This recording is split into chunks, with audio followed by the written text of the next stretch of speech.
کراچی کے مرکز صدر میں واقع فریئر ہال شہر کی سب سے خوبصورت تاریخی عمارتوں میں سے ایک ہے۔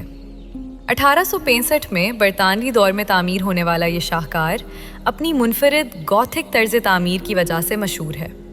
یہ عمارت سندھ کے سابق commissioner sir Henry bottle Frere کے نام سے منسوب ہے، جو کبھی کراچی کا ٹاؤن ہال ہوا کرتی تھی۔ آج یہ ایک اہم ثقافتی مرکز، نمائشگاہ اور پبلک لائبریری کا درجہ رکھتی ہے۔ اس کے اندر مشہور زمانہ لیاقت نیشنل لائبریری قائم ہے، جہاں ہزاروں نایاب کتابیں موجود ہیں، جبکہ اس کی چھت پر عظیم مصور صادقین کا بنایا ہوا شاہکار ارض و سماوات سیاحوں کی توجہ کا خاص مرکز ہے۔